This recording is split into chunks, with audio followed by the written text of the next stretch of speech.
وہ بخاری مسلم میں حدیث ہے، ایک بندے کی موت کا وقت قریب آیا، اس نے اپنی اولاد کو اکٹھا کر کے کہا بتاؤ میں تمہارا کیسا باپ تھا؟ بڑا اچھا۔ ان کا پھر میری خواہش پوری کرو، جب میں مر جاؤں میری لاش کے ٹکڑے ٹکڑے کر دینا، اس کو آگ لگا دینا، اس کی راکھ ہواؤں میں سمندروں میں بکھیر دینا۔ لَإِن قَدَرَ اللَّهُ عَلَيَّ، اگر اللہ نے میرے پہ قدرت پا لی تو مجھے ایسا عذاب دے گا جو کسی کو نہ دیا ہوگا۔ تو یہ صراحتاً کفر ہے، یہ عقیدہ کہ اگر راکھ بکھیر دی جائے تو اللہ تعالیٰ زندہ نہیں کر سکتا، اس لیے تو وہ کرنا چاہ رہا تھا۔ جب وہ مر گیا تو مرنے کے بعد اس کے بیٹوں نے یہی کچھ کیا۔ بخاری مسلم کے الفاظ ہیں، مشکات میں آپ کو اللہ کی رحمت والے چیپٹر میں دوسری جلد کے سٹارٹ میں مل جائے گا۔ تو اللہ تعالیٰ نے ہواؤں کو، پانیوں کو حکم دیا، زمین کو کہ اس کے اجزاء جمع کرو، زندہ کر لیا۔ پھنس گیا، جس سے بھاگا تھا وہ چیز سامنے آ گئی۔ اللہ نے کہا یہ تو نے کیوں کیا؟ کہ یا اللہ تجھے ڈر گیا تھا۔ تو اللہ نے فرمایا تیرا یہ عقیدہ تھا، تجھے مرنے کے بعد کوئی زندہ کر کے پوچھے گا؟ اس نے کہا یا اللہ میرا یہ عقیدہ تھا کہ مرنے کے بعد مجھے کوئی زندہ کرے گا، لیکن اس طریقے سے وہ سمجھتا تھا کہ اگر میری راکھ بکھیر دی گئی تو میرا مالک مجھے زندہ نہیں کر سکے گا۔ اس کا کفر جزوی تھا، کلی نہیں تھا۔ جزوی یہ تھا کہ اگر راکھ بکھر گئی پھر میں زندہ نہیں ہوں گا، اگر میری لاش ہی دفنائی گئی تو میں زندہ ہو جاؤں گا۔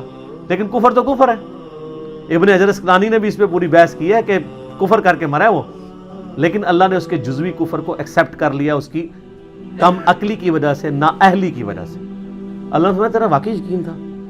یا اللہ جہاں تجھے بخش دیا، اللہ نے بخش دیا۔ اسی میں کہتا ہوں کلمہ کو مشرک جو ہے نا، اللہ کو ایک مانتا ہے، نماز اللہ کی پڑھتا ہے، نماز میں ایاک نعبد و ایاک نستعین پڑھتا ہے، اس کے باوجود کسی بابے کو پکار لیتا ہے، کوئی اور مسئلہ کرتا ہے، آپ اس کی اصلاح کریں، اس پہ فتویٰ نہ لگائیں کہ اس کو آپ دوزخ میں پھینکیں اور کہ یہ مر گیا میں نے اس کا جنازہ ہی نہیں پڑھنا۔ ویسے تو وہ بھی آپ کے ساتھ یہی کرتے ہیں، مر گیا مردود، نہ فاتحہ نہ درود، وہ بھی یہی کچھ کر رہے ہیں۔ مطلب بریلوی کے اہل حدیث کا جنازہ پڑھیں گے تو اہل حدیث اگر بریلوی کو نہیں پڑھے تو کوئی پریشانی بات نہیں ہے۔ سنی شیعہ، شیعہ سنی کا، اب تو خیر کو پڑھ لے تو زیادہ بات ہے، اب تھوڑی ماڈریشن آ گئی ہے۔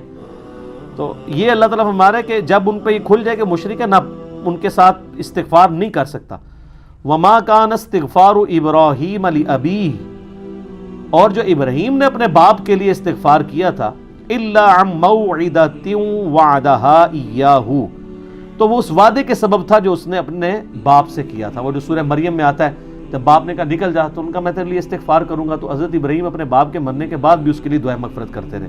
تو اللہ نے ایک کانٹا نکال دیا کہ کوئی ابراہیم کی پلی نہ لے کہ ابراہیم ہی تو اپنے کافر باپ کے لیے ٹھیک۔ اب یہ باپ تھا یا وہ چچا تھا، یعنی باپ کے دو معنی ہیں نا، والد اور چچا دونوں کے لیے باپ کا لفظ، تو یہ ایک علیحدہ بحث ہے، اس کو چھوڑ دیں۔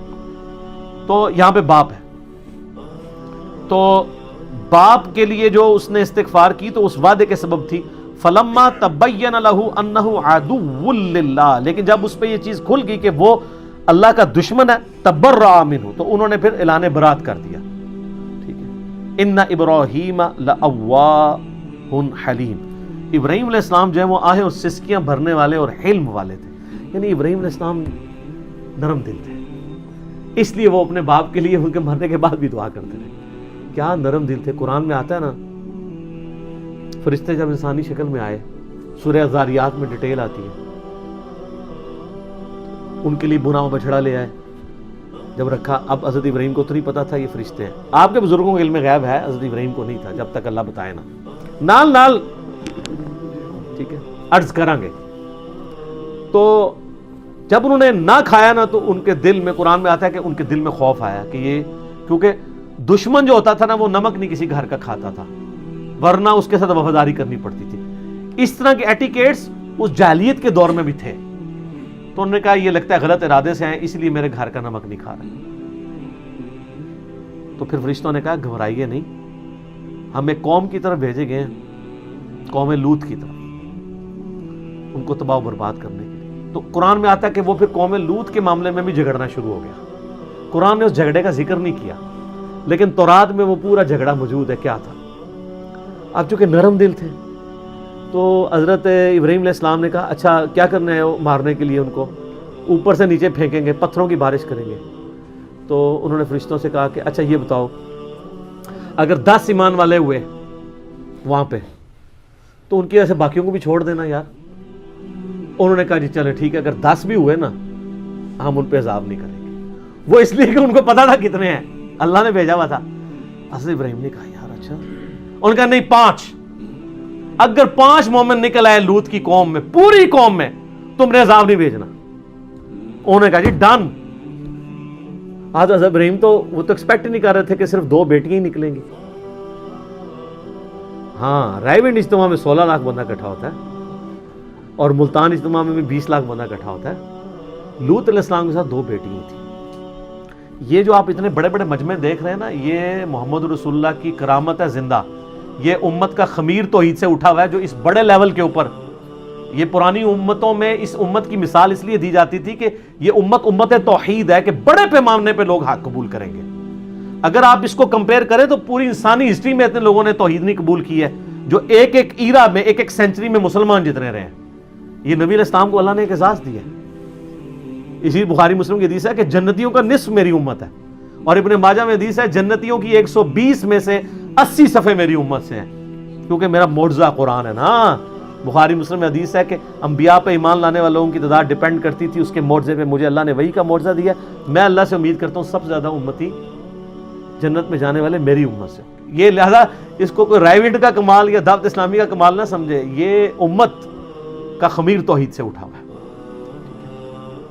سالار کارواں ہے میر حجاز اپنا. تو یہ نبی علیہ السلام کی زندہ کرامت اور معجزہ ہے الحمدللہ.